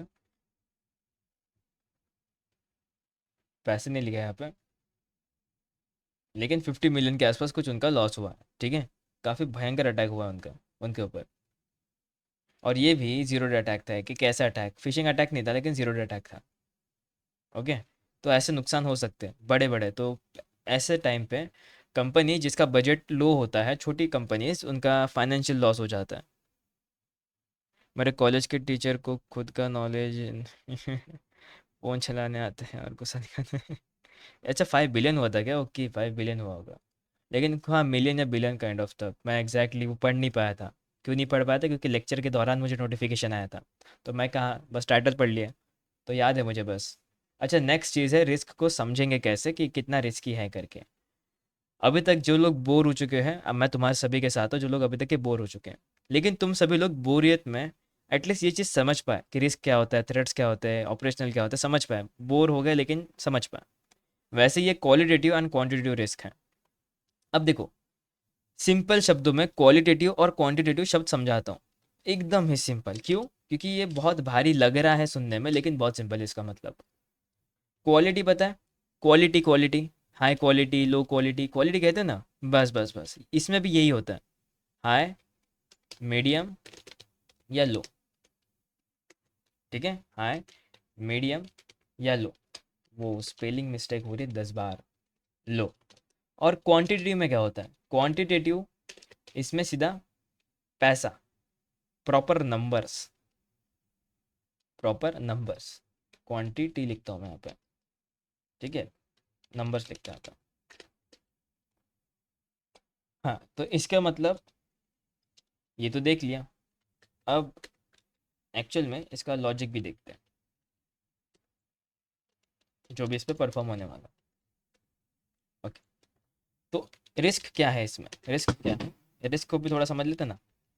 तो यहाँ पे तुम जो रिस्क है, जो भी तुम रिस्क आइडेंटिफाई करते हो, या आइडेंटिफाई करने के अलग से तरीका होता है, वो हम अभी नेक्स्ट वाले प्रोसेस में समझेंगे। लेकिन तुम जब किसी रिस्क को आइडेंटिफाई करते हो, अपने ही डिजिटल एसेट्स को देखते हो, एनालाइज करते हो और कंफर्म करते हो वो कितना नुकसान पहुंचा सकता है। जैसे जैसे तुम वायरस देखा, तो वायरस, अभी बहुत सारे वायरस होते हैं, तुम सभी को छोटे मोटे वायरस होते रहते हैं। लेकिन कोरोना वायरस याद है सभी को? वो हाई वाले कैटेगरी में आता है, कि ऐसी तैसी कर दे इंसान की। ठीक है, मीडियम वाले तो छोटे बड़े आते रहते हैं, और लो वाले तो तुमको हर सर्दी जुकाम आती रहती है। ये लो कैटेगरी जिसको तुम निगलेक्ट कर सकते हो कि चलो भाई, मैं थोड़ी सी एक छोटी मोटी मेडिसिन खा लूंगा, ठीक हो जाऊंगा। लेकिन जब वायरस ही ज़्यादा बड़ा हो, रिस्क ज़्यादा बड़ा हो, तो क्या उसको फिक्स करने में समय नहीं लगेगा? डेफिनेटली बहुत समय लगेगा। और वो रिस्क ही है, यही चीज़ को तुम कंसिडर करके उसे नाम देते हो, टैग देते हो कि भाई ये रिस्क ना बहुत हाई रिस्क है, तो इसको जल्दी फिक्स करना होगा, इसको जल्दी फिक्स करना होगा। ओके। लेकिन वही, अगर वो मीडियम रहा या लो रहा, तो तुम उसे थोड़ा डिले करोगे कि चलो यार, ये उतना ज़्यादा नुकसान नहीं पहुंचा सकता, ये उतना रिस्की भी नहीं है। और लो वाले को तो तुम थोड़ा सा निगलेक्ट ही कर देते हो कि चलो यार, ये तो खैर कुछ भी नहीं है, ये तो इन दोनों के मामले में कुछ भी नहीं है। तो ये नंबर देने का कारण क्या है सर? क्योंकि एक चीज़ याद रखना, रिस्क एक टाइप के नहीं होते, रिस्क बहुत सारे टाइप्स के होते हैं, और बहुत सारे आते भी हैं, एक नहीं आता, बहुत सारे आते हैं। तो तुम कैटेगरी में डिवाइड करते हो, हाई मीडियम लो में, ताकि किसको पहले फिक्स किया जाए वो कंफर्म कर सको। सभी को फिक्स करना है, लेकिन सबसे पहले शुरुआत किससे करें? वो होती है हाई से, जिसे तुम क्वालिटी कहते हो, क्वालिटेटिव असेसमेंट। क्वालिटेटिव असेसमेंट कैसे पता करें कितना रिस्क है, ठीक है। देन आता है क्वांटिटेटिव। क्वांटिटेटिव में तुम प्रॉपर नंबर्स लगाते हो, जैसे एक रैंसमवेयर अगर अटैक करेगा तो प्रॉपर कितना नुकसान हो सकता है। अगर एक अटैक करेगा तो मोटा मोटा 5 लाख तक का नुकसान हो सकता है। तुम पहले से कैलकुलेशन करके रख देते हो कि ये रिस्क, अगर ऐसा रिस्क आता भी है तो कितना नुकसान हो सकता है। ये क्वांटिटेटिव में बोला जाता है, क्वांटिटेटिव में प्रॉपर नंबर्स के साथ में। ये कैलकुलेशन होता है पूरा, मैं ऐसे डायरेक्ट नंबर्स नहीं बता सकता, लेकिन ये कैलकुलेशन होता है उनके हिसाब से। उनके डेटा को देखकर वो कैलकुलेशन करता है कि क्या नुकसान इससे हो सकता है, कितना ये कैलकुलेशन करके वैल्यू देगा करके प्रॉपर नंबर्स में। यस। तो क्वालिटेटिव जिसमें तुम हाई मीडियम लो में कंसिडर करते हो अपने रिस्क को, और क्वांटिटेटिव में तुम उसे नंबर देते हो, ठीक है। जैसे लाख एग्जांपल लेता हूँ यहाँ पे, 5 lakh, 5 lakh for ransom, ransom पे, ठीक है। इतना मान के चलते एक एग्जांपल के लिए। नेक्स्ट, नेक्स्ट है तुम्हारा, अच्छा इसका एक याद रखने के लिए एक चीज़ बता देता हूँ, थोड़ा सा नोट कर लेना इस चीज़ को, ठीक है। अगर मान लो तुम्हें भूल जाते हो तो तुम्हें याद करवाने के लिए एक चीज़ बता देता हूँ। क्वालिटेटिव मतलब तुम्हारी गट फीलिंग्स, जो तुम्हारा दिल कहता है कि यार ये तो मुझे थोड़ा सा ना सही नहीं लग रहा है, इसको फिक्स करना चाहिए, या फिर इसको बाद में फिक्स किया जा सकता है, ऐसा वाला गट फीलिंग। और क्वांटिटेटिव मतलब कैलकुलेशंस के साथ, ठीक है। तो इसलिए मैंने कैलकुलेशन शब्द इस्तेमाल करा ताकि तुम एटलीस्ट याद रख पाओ कि क्वांटिटेटिव मतलब होता है कैलकुलेशंस, कैलकुलेशंस या कैलकुलेटर के साथ। Okay, done. ये एक शब्द दिया ताकि तुम इसे याद रख पाओ। नेक्स्ट, अब समझते हैं रिस्क असेसमेंट के प्रोसेस, कि रिस्क को कैसे एक्चुअल में नापा जाता है, तोला जाता है, एंड समहाउ इसको फिक्स किया जाता है।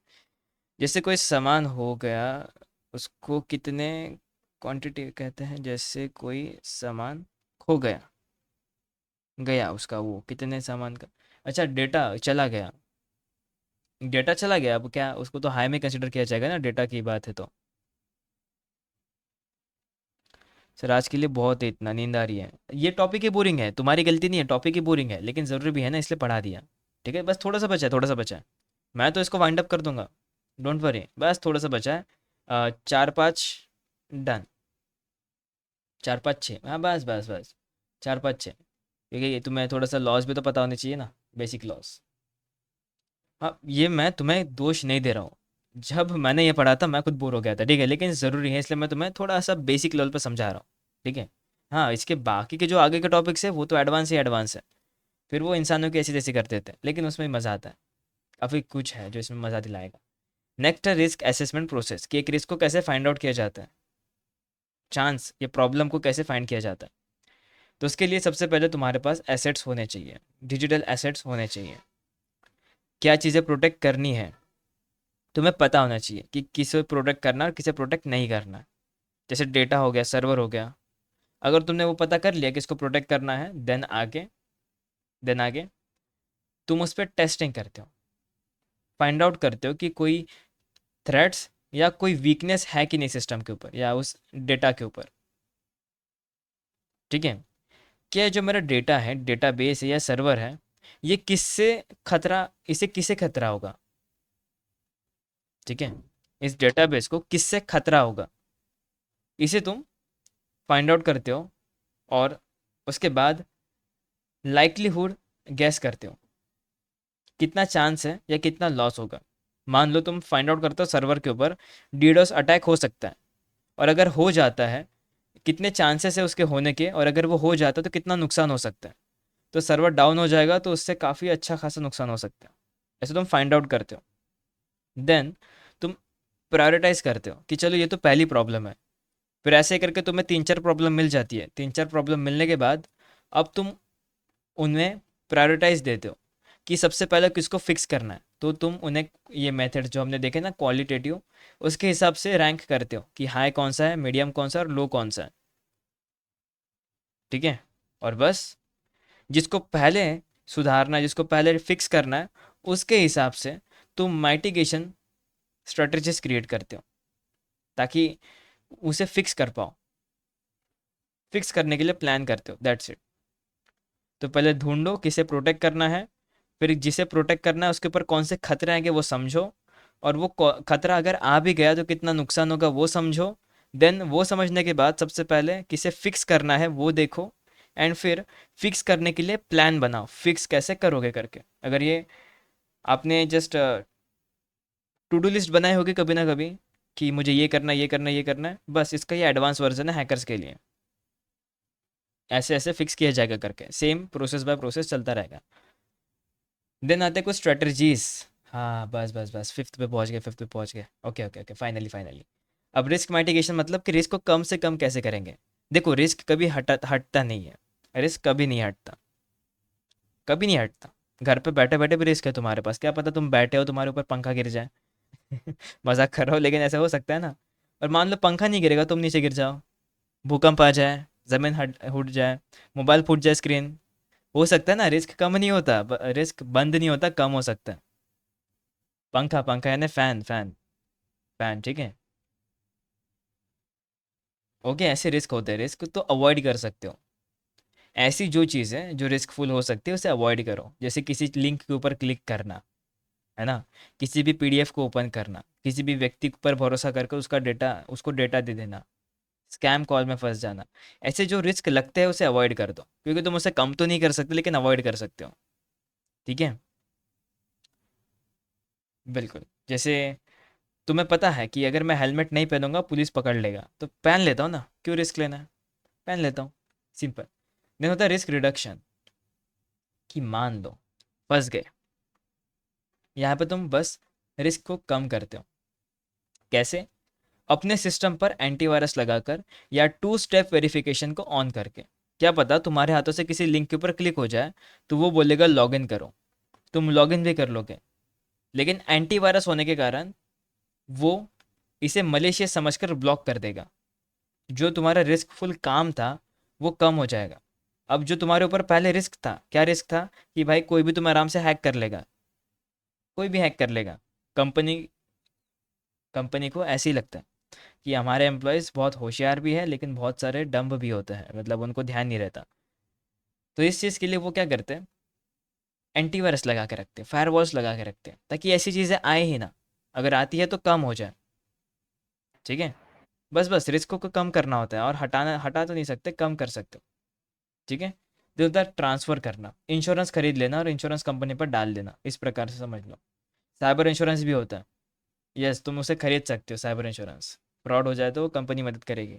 तो ऐसे रिस्क को तुम किसी और पर डाल देते हो। ठीक है, सिंपल सी बात है ना, अगर तुमसे वो नहीं जम रहा तो वो तुम किसी और को भेज देते हो कि भाई अब ये यहाँ से तुम्हें काम करना है, यहाँ से मैं नहीं झेल सकता, तुम यहाँ से तुम करो कंटिन्यू, इस रिस्क को तुम संभालो। ऐसा।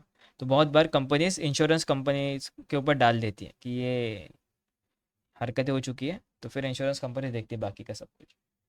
और होता है एक्सेप्टेंस, कि यार इतना तो झेल ही सकते हैं, इतना रिस्क तो हम उठा ही सकते हैं, चल इतना तो चलता ही है, इतना तो रिस्क उठा ही सकते हैं, इसे बोलते हैं रिस्क एक्सेप्टेंस। ठीक है। छोटे छोटे रिस्क को तुम इग्नोर करते हो, क्यों इग्नोर करते हो, क्योंकि उसको फिक्स करने का ना बहुत ज़्यादा पैसा भी लग सकता है या टाइम भी लग सकता है, जो कि थोड़ा लॉजिकल नहीं है, कि यार इतनी सी चीज़ के लिए इतना टाइम क्यों वेस्ट करना और इतना एक्सपेंसिव क्यों है ये।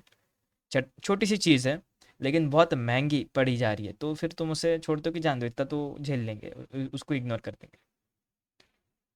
ठीक है। हर रिस्क को ज़ीरो करना पॉसिबल नहीं है, लेकिन कुछ तरीके इस्तेमाल करके तुम उसे कम कर सकते हो, दैट्स इट। देन होते हैं कंप्लायंसेस, मतलब रूल्स। इसके अंदर भी रूल्स आते हैं, और यहाँ ये कंपनीज के लिए, तुम्हारे लिए नहीं है। जैसे आईएसओ, नेस्ट का आरएमएफ यानी risk management framework, definitely FBI agency वगैरह, आईएसओ, ये सभी कुछ जो साइबर लॉज है, ये तुम्हारा नेक्स्ट टॉपिक है, तो मैं अभी बताकर तुम्हें बोर नहीं करने वाला। ठीक है, नेक्स्ट टॉपिक ये है। नेक्स्ट टॉपिक में पूरा लॉज एंड रेगुलेशंस ही है, तुम्हारा जितने भी लॉज है ना, हाँ हाँ वही है, लॉज रेगुलेशन सीवीज, यही है सारी चीज़ें, तो उसमें हम देखेंगे इस चीज़ को। ठीक है। तो अभी 15 मिनट बचते हैं, मैं तुम सभी के डाउट सेशन लेता हूँ। ठीक है, 11:30, 11:20 या 25 मिनट पे ख़त्म कर देंगे। ठीक है। एक मिनट, लेकिन ये समझा तो होता क्या है, थोड़ा समझा देता हूँ आईएसओ वगैरह के बारे में हल्का फुल्का। ठीक है, एक एक वर्ड में। ISO, International Organization for Standardization, यानी एक ऐसा इंटरनेशनल लॉ जो पूरी दुनिया फॉलो करती है। ठीक है, अब आपने देखा होगा कोर्स के ऊपर भी जितने भी आप सर्टिफिकेट्स देखते हो उसके ऊपर आईएसओ सर्टिफाइड लिखा जाता है। ठीक है, सिक्योरिटी ये एक इंटरनेशनल लॉ है जो सिक्योरिटी मैनेजमेंट के लिए इस्तेमाल किया जाता है। इसको डिटेल में लॉज में पढ़ेंगे, जो साइबर लॉज आएगा उसमें पढ़ेंगे। देन वैसे ही होता है आपका निस्ट RMF, यानी risk management framework. US government ने बनाया गया है, यूएस गवर्नमेंट ने बनाया है डिफेंस के लिए एक बढ़िया सा फ्रेमवर्क। फ्रेमवर्क, या तुम ऐसे गूगल भी कर सकते हो क्योंकि ये फ्रेमवर्क है। तो मैं आपको नेस्ट RMF दिखाता हूँ। ठीक है, ये उसका फ्रेमवर्क। फिलहाल के लिए इमेज दिखाता हूँ। हाँ, ये देखो कुछ इस तरीके से फ्रेम। अब बेसिक फिलहाल के लिए ये वाला फ्रेमवर्क देख लेता हूँ। ठीक है, इसे ओपन करता हूँ कुछ इस तरीके से। बहुत ब्लर है। अच्छा, ये तो देख ही पा रहे हो तुम, category system, monitor, control, authorise system वगैरह वगैरह। तो ये बस ये फ्रेमवर्क है मैनेज करने के लिए। ठीक है, और ये काफ़ी सारे फ्रेमवर्क थे, जैसे अभी तो हाल फिलहाल में AI का भी फ्रेमवर्क आ गया इनके पास में, रिस्क मैनेजमेंट फ्रेमवर्क ये सारे।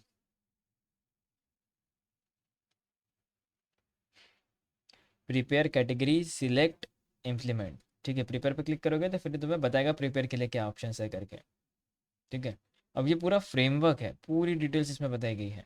लेकिन मैं तुम्हें सजेशन दूंगा कि तुम एडवांस बंदे हो, तुम कहाँ इतना पढ़ोगे, तुम्हें कहाँ इतना मज़ा आता है। तो डेफिनेटली जाओ AI पे और AI से समझाओ अपने आप को कि ये फ्रेमवर्क को समझाओ करके। एग्जैक्टली डिटेल में जानना हो तो देखो, बहुत लोग इंटरेस्टेड होते हैं इन चीज़ों में, इसलिए बता दिया। तुम कहाँ रिसर्च करते बैठोगे उतने टाइम में AI से पूछ लो। AI तुम्हें खुद क्रॉल करके बता देगा कि क्या डेटा है, क्या है लॉज एंड एक्सेट्रा स्टफ, अगर इसमें ज़्यादा जानना हो तुम्हें तो। ठीक है, कोई भी AI उठा लो, सभी AI कैपेबल है क्रॉलिंग के लिए आजकल। या क्रॉलिंग कह लो या फिर या क्रॉलिंग ही कहोगे तुम उसे, वेब स्क्रैपिंग भी कह सकते हो। नेक्स्ट जो चीज़ है वो है आपका GDPR एंड हिप्पा, हिप्पोपोटामस। हाँ, ये भी एक लॉ है। GDPR मतलब general data protection regulations. European union ने बनाया बनाया था डेटा प्रोटेक्शन एक्ट के लिए, उन्होंने उनके लिए बनाया था, लेकिन हम ये अभी ग्लोबल इस्तेमाल करते हैं, इंटरनेशनली इस्तेमाल करते हैं। हर एक कंपनी इस्तेमाल करती है ताकि आम आदमी या आम लोग हैं उनका डेटा सिक्योर रह पाए। देन हिप्पा, ये हॉस्पिटल्स के लिए बनाया गया लॉ है। ठीक है, ताकि जो भी हेल्थ का जो भी हेल्थ रिलेटेड डेटा है वो ढंग से सिक्योर रहे, प्रोटेक्टेड रहे, कोई भी उसको बेच नहीं सकता या ऑथोराइज देख नहीं सकता। ये हॉस्पिटल के डेटा को बचाने के लिए हिप्पा लॉ बनाया गया है। हिप्पा इसका भी फुल फॉर्म है, लेकिन एग्जैक्टली फुल फॉर्म मैं भूल गया, तो सर्च कर लेंगे हिप्पा। ठीक है, HIPAA, health insurance portability and accountability act for 1996 कुछ कह रहा है। ठीक है, बस वही है, हेल्थ इंश्योरेंस के लिए, हेल्थ के इंश्योरेंस नहीं, हेल्थ के लिए, ताकि ताकि जो भी पेशेंट का डेटा है वो सही सलामत रहे, चोरी ना हो, ना ही किसको बेचा जा सकता है। ठीक है,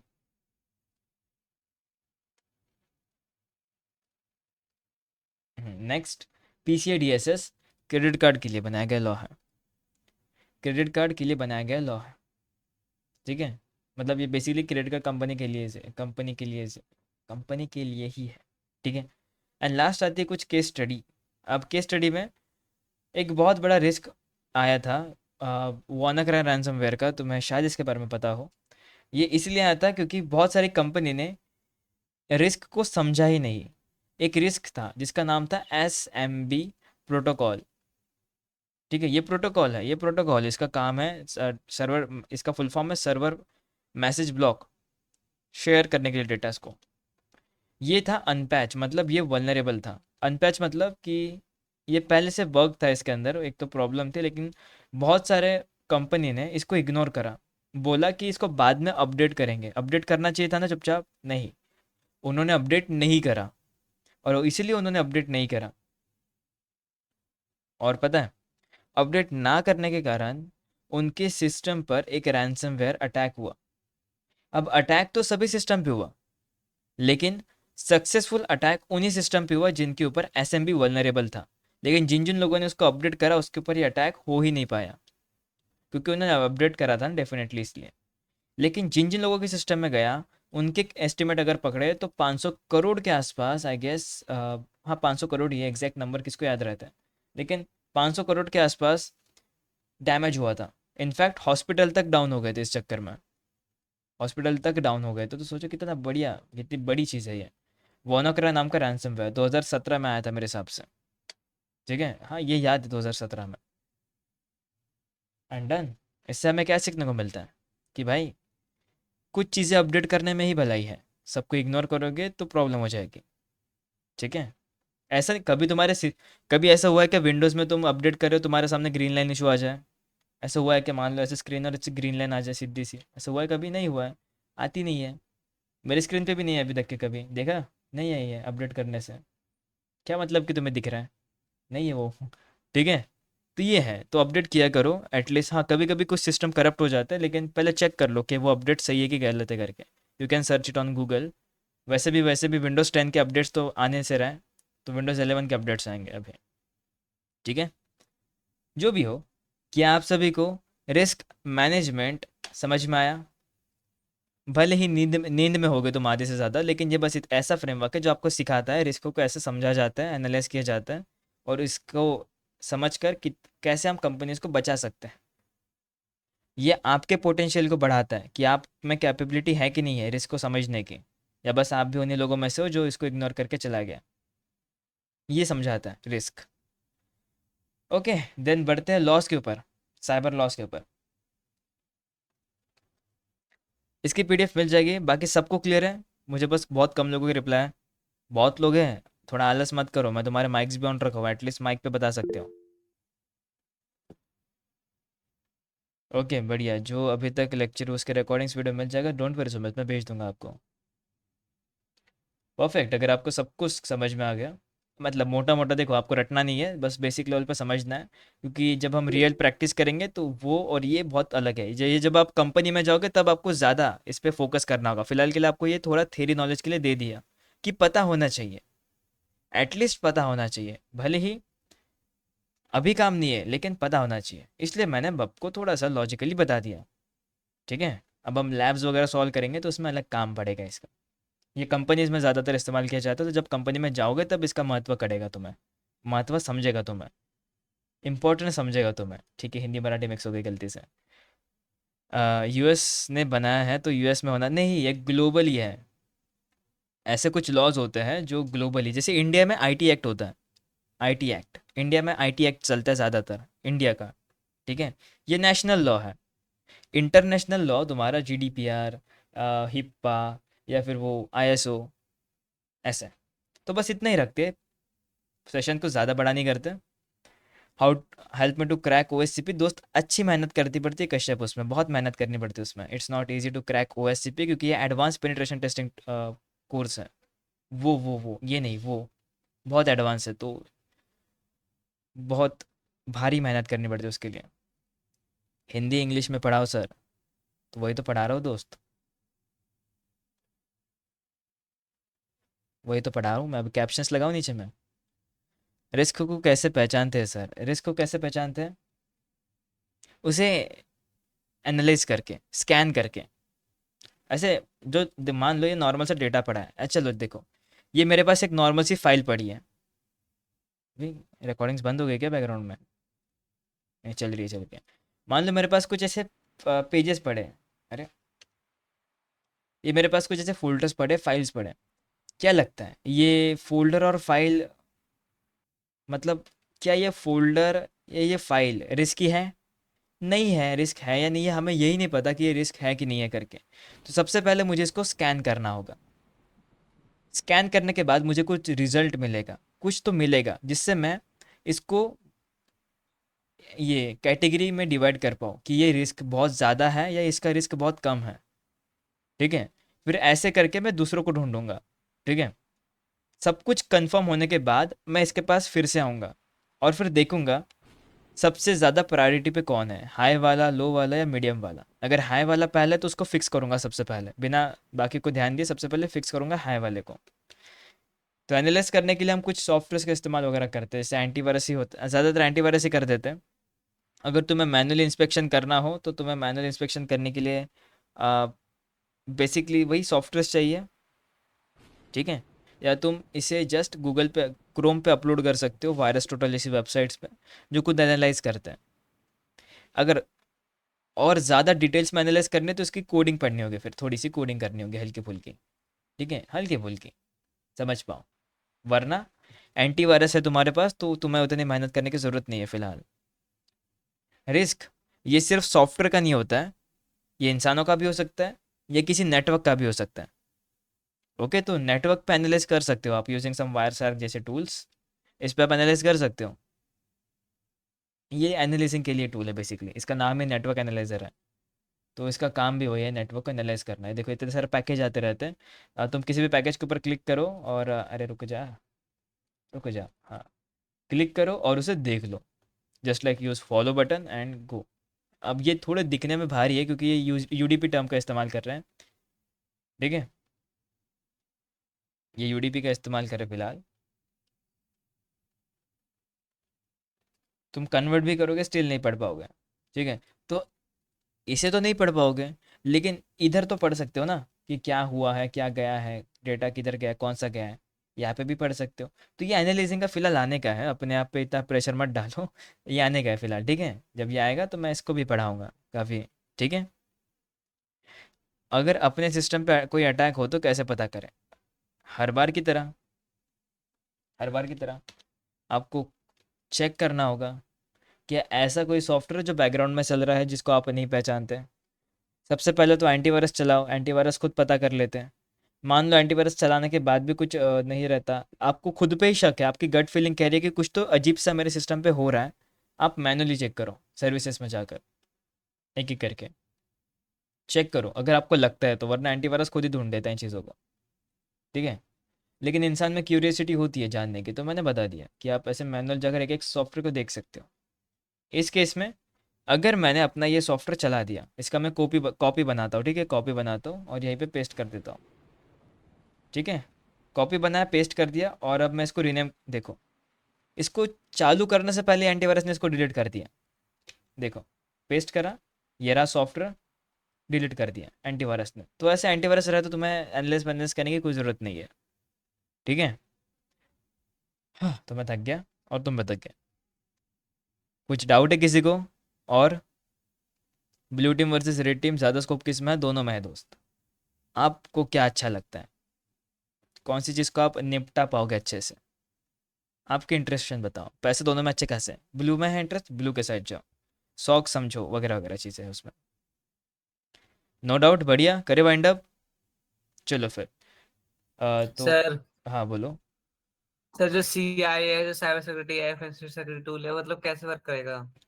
ये टूल किसने कहा टूल है करके, ये तो टूल है, मैंने कंसेप्ट है। देखा था। ब्लैक हैट मतलब गिटहब पे है ये टूल। ये सीआई का टूल होता है? हाँ, CIA AI मैंने सर्च करा था ना यहाँ पे, तो मिला था मेरे को। नहीं यार, मैं तो नहीं जानता गिटहब ऐसे पे टूल्स के बारे में, मैं तो सोचा कि ये कंसेप्ट है, आज सकते हैं।